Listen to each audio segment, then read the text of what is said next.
Hey everybody, it's Charlie from Daily Motor, and this is the Mitsubishi Outlander. It comes with a tiny third row, a tiny 1.5 liter turbocharged inline-4 engine, and one of the best sound systems you can get on the new car market, the 12-speaker Yamaha Ultimate audio system.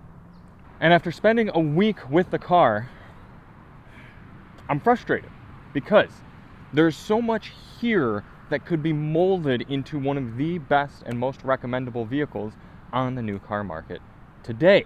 But for $47,000, as you're seeing it, there's too many misses and too many small quirks and frustrations that take away from the overall experience in the car to make it a fully recommendable product. It's so close. There are little massages and tweaks that if were just done better, this would be one of the best and most recommendable cars on the market, very similar to the Hyundai Santa Fe that we fully endorsed not too long ago, and the Honda Passport. Similar kind of idea of this vehicle that's just large enough that if you've got a family of 2 kids or something like that, you could easily live with it. And if you're even just a single person, retired, older, empty nester, anything like that, you might appreciate the size, but it's not so large like you're driving a big Suburban around or anything. It really could be a Goldilocks kind of budget Lexus RX, if you will, in terms of the size. It's kind of larger than your standard compact crossover, but not quite a mid-size. You've got all-wheel drive. You've got all of the features like 360 surround sound camera, ventilated seats, all of that great stuff. I just wish it were better. I wish it were better. So let's dive in here to my pros and cons after spending a week with the car. And I should also mention that we do have a few other videos on this. We have a highway fuel economy test where we test steady state 70 mile per hour fuel economy with this new 1.5 turbo, and we also have a dedicated review of the Yamaha sound system. We've got last year's 2025 model dedicated review of the Yamaha sound system, and we've got 2 different members only sound tests, including the one I just finished recording. That's just about 2 hours of real copyrighted music, both of my own and requested by Daily Motor members. So check the link below and sign up if you want to get that. So, quick overview of the car. Like I said, $47,000. This is not the plug-in hybrid that is coming along later this year that I think would be a little bit more recommendable, but also would be a little bit more expensive. Coming in, you can see the third row that we get here. It's kind of in this halfway position now. I could close it all the way, and then you get this decently flat load surface, and I like that you can hold down these seats. So look at how practical all of a sudden this has become. Big, decently flat surface. Nicely done here. No sorts of pockets to put things in or anything like that. But then to bring up the third row, it's a 1, 2, 3. And then you've got what somebody called the goalpost headrests right here, coming just as close as they possibly could to the rear glass when you close it. But because you get this deeper floor well then here with no spare tire, mind you, then you can at least still put some stuff. You're not fitting a full-size stroller or anything like that with the third row up, but you could do some groceries, you could do some baggage, and some metal tie-down hooks in here. It's a nice little feature. Let's get that closed and hop on in. Big old wheels on this SEL model. Doors that open pretty darn wide, and this is kind of nice, little sunshades built in. You can see we were using that with our daughter earlier this week. Let's bring this seat back up and then do this to access the third row. And they've kind of put this little plastic partition, and myself as a 5'10" average sized individual could not sit back here comfortably whatsoever. I could maybe, the headroom, I'm hunched over like Hunchback of Notre Dame. I could make it maybe 5 minutes till my back would be screaming. So it's a children only sort of third row, which again is fine for this sort of vehicle, because oftentimes people with these class of vehicles maybe just have 1 or 2 kids. As they get older, maybe you want to bring their friends, maybe you want to bring their cousins, something like that, or maybe you want to bring 4 adults. They can sit here, and then you can shove your kids in the back for a little bit of time. But once your kids get to about, I would say, puberty, then you're probably going to want to ditch that third row, because unless they're stunted severely, they're not fitting back there. But in the second row, story is quite different. Great place to spend time, comfortable. You can adjust the recline of the seats. You have a little bit of nifty thinking right here. Cell phone pocket. There's actually much more space in the third row, or the second row, than the first for practical storage. We're going to talk about that throughout the pros and cons, but we've got mat pockets in the back of both the seats, all these different pockets. You could be putting snacks, you could be putting books, phones, devices, all those sort of things. You do get this kind of, not quite a 20-40 split fold seat, but sort of, with this big center flip down with some hard cup holders, places to put drinks, air vents for adults or children, and heated seats, and a third row climate control. So the second row, I guess I said third row climate control, second row climate control. The second row here is actually a really nice place to spend time. They've executed this one well, and you even get a little metal kick plate right there that lets you know that you're getting in and out of an Outlander. And then coming to the front, again, visually, decently nice place to be. You've got this sort of peanut butter and chocolate and dark black setup here for the colors. You've got the quilted leather seats that are quite comfortable. Get in, you get a thick, chunky steering wheel with real physical buttons, and then a center console that's absolutely chocked full of piano black plastic that's going to look terrible after a few years, and virtually no places to put stuff. We're going to get to this again more in the pros and cons, but really frustrated with how little practical storage space there is up here. For a vehicle that's supposed to be able to take 7 people, if you really wanted it to, barely any places to put things up here for the adults. But let's get right on into the pros and cons, shall we? Because my first is this right here, the Yamaha 12-speaker, dynamic, ultimate, however exactly they call it. This sound system is the best you can get for under $50,000. And you can get it in this car in only the SE model. So you got, I think I don't know what's base, ES maybe, and then GT Trail something or other, but then SE and SEL. This is an SEL with the premium tech package that's getting you the Yamaha, the 12-speaker Yamaha, I should say. But then you can also get this in the SE if you get that tech package as well. So for closer to $40,000, you can have an absolutely outstanding audio system in this car. It's got tons of customization, tons of personalization, and it just sounds so good, especially from an audiophile type standpoint. Highly, highly recommend this if audio quality is one of your primary concerns in a new vehicle. Now, I hope to be testing the 8-speaker Yamaha system in the base Outlander later this year as well, so stay tuned and subscribe if you do want to see that, because if that's even 85% as good as this, I'd probably recommend just getting the lower model Outlander. Next pro, the seats. These are surprisingly comfortable. I got back in this car last night after doing some drives on other vehicles, and I just, oh yeah, sit in here. It's comfortable. You've got two-way lumbar adjustment, but you barely even need it. It's just a nice bit of comfort. The only thing I will say, the bottom bolstering is a bit too aggressive. And again, I'm not a large person, but after spending almost 2 hours in the seats last week testing the highway fuel economy, if my legs were any wider, I'd be uncomfortable with the bottom bolsters, and I don't know why you need that much bottom bolstering. It's not like this is a sportsmobile or anything like that. So, yeah, that's other than that, the seats are quite comfortable. Next pro, these physical buttons.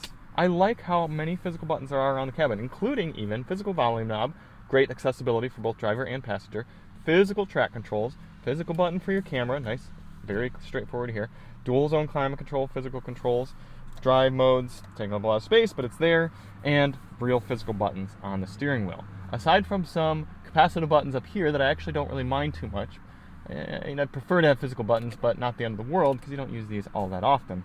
I love all the physical controls that they've stuck with here in the Outlander. Next pro, the overall configuration of the vehicle.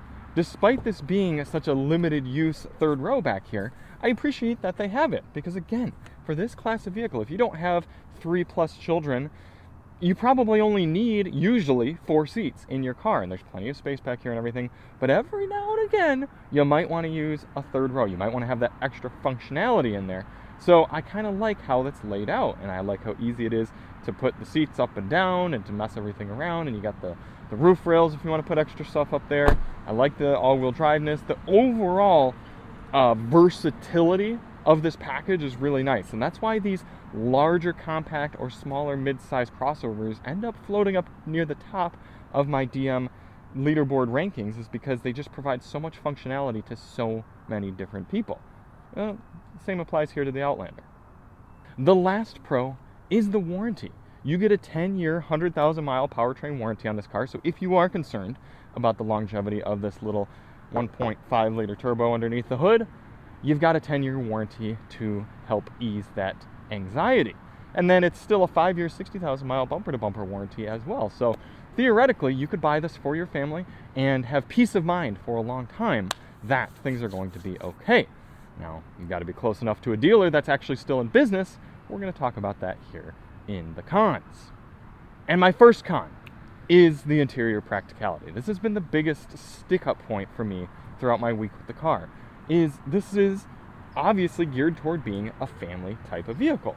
But when you get in here and say it's myself, even my small family, myself, my wife, and our young daughter. We were in here earlier this weekend. Water bottle, cell phone and the wireless device charger. All of a sudden, this entire space is entirely used up. You get in something like a Santa Fe. You get in something like a RAV4 even. So much more space to put your things. Larger cup holders. More spots to put stuff. I mean, I was in the Chevy Bolt 2 weeks ago, and there were more places to put things than this quote-unquote family crossover. Even the center console. Very small. Not very deep. Not very wide. Very limited space to put stuff. Instead, look at all this dead space with plastic. Open this up, Mitsubishi. Give us a storage space up here. Yes, this looks nice. I don't mind panel black plastic up here, but this is dead space. Even the door pockets are not very large, which means I could barely squeeze my water bottle into there and then entirely taken up with, again, dead plastic space. Give us a dual wireless device charger, or at least wireless device charger going one way and then spare spot for my wife's phone right there. I know this is all-wheel drive, but there's no way the drive line is going all the way up here. Ditch this shifter, put it somewhere else. Put the drive mode selector over here where all of these dead buttons are. If you're gonna make a competitive mid-size to larger compact crossover, you have to have it be more family friendly and stuff friendly. Americans have a lot of crap, and we want to put our crap in our cars. So it's got to do a better job at that to be fully recommendable in this price point and in this class of vehicle. Next con, we're going to fire up the engine, and the 1.5-liter turbo comes to life. Now, I didn't want to be one of those guys that complains about a tiny engine getting put into this car, because from a power standpoint, I actually don't mind it. I don't need to go 0 to 60 in 4 seconds in my family hauler. From a power perspective, this engine's totally fine. It makes enough.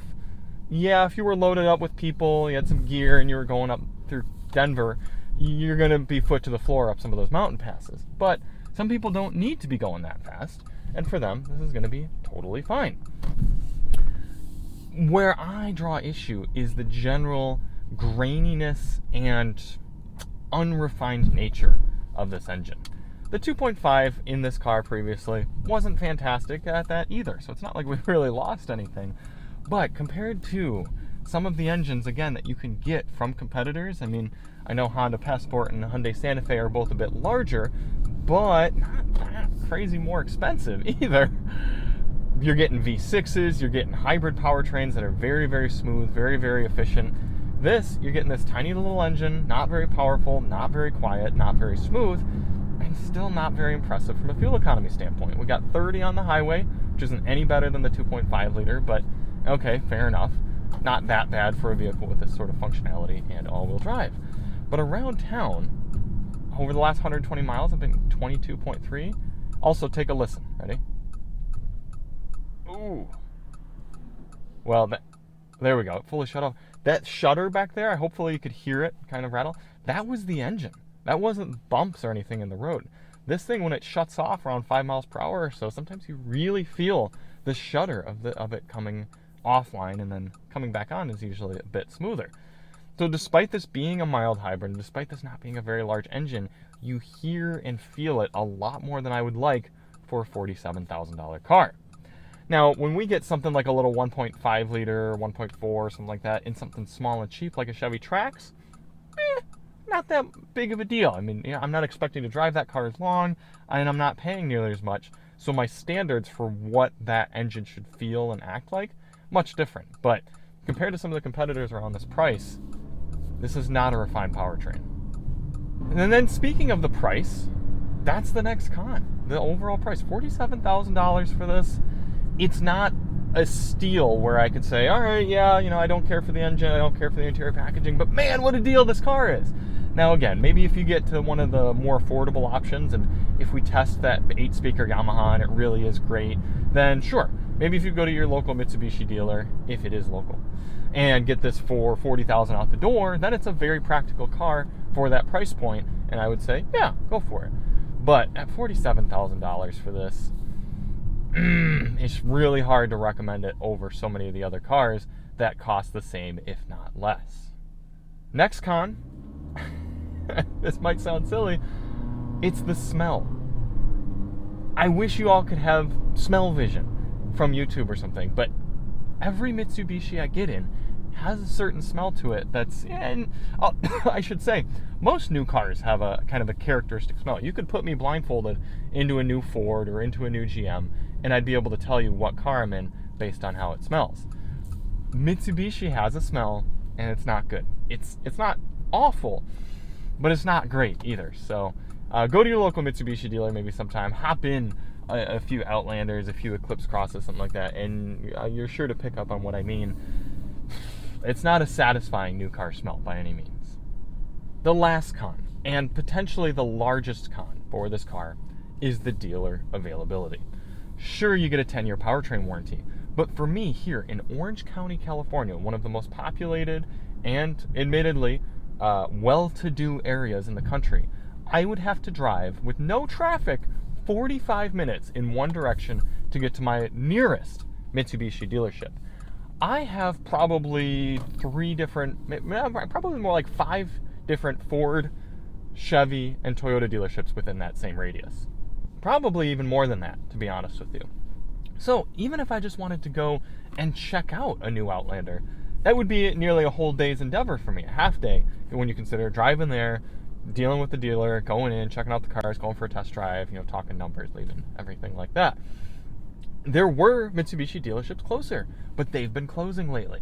So do you really want to go out and purchase a brand new vehicle for almost $50,000 that you're going to have financed for many years from a brand that is closing dealerships? I mean, that's going to be really tough to me, really tough to recommend. I'm not saying that Mitsubishi couldn't turn it around. I'm not saying that this isn't a decently recommendable product, but at this point, it's almost like you're starting a brand new car brand with the fact that dealerships are going to have to pop back up in order to make this a fully recommendable vehicle. I wish I had better news. I really did, but that would be a very difficult sticking point for me for this car. So all things considered, wrapping up my final thoughts, there is a good bit to like about this vehicle. It provides a large amount of versatility and usability for a car that costs under $50,000. And I will say borderline luxury features as well. The ventilated seats, the 360 cam, the safety features. Love the Yamaha sound system. But compared to what else you can get out there, at least on our North American United States market here, it's tough for me to recommend the Outlander at this price. Again, if we get into the Trail Edition later this year and it's a steal in the $30,000 range and you have a Mitsubishi dealership near you, hey, you could do worse, absolutely. But I like this car. I love listening to the sound system, but it's not enough. It doesn't blow me away in any metric other than the audio system. So with that, we do need to put it on the Daily Motor Leaderboard, and I'm curious about where this is going to end up. Current leaders on the DM Leaderboard: Kia K4, Tesla Model 3, and Toyota Sienna.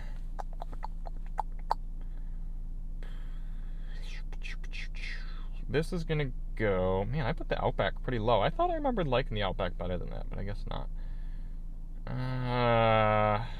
Mitsubishi Outlander is going to go just below the Outback. Really? Yeah. I feel like the Escalade IQL actually needs to be lower. I must have really not liked the Outback. Let's go above the Escalade.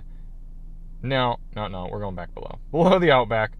12th place, 11th place technically right now. Again, it's just at $47,000, there's so many other ways to spend your money on the new car market. It's going to be tough for it to be this one. So thank you all so much for watching. If you do want to see more on the Outlander. Check the link below. Like I said, we've got a whole lot of other coverage, and we will see you on the next one. I'm Charlie from Daily Motor, and as always, drive on.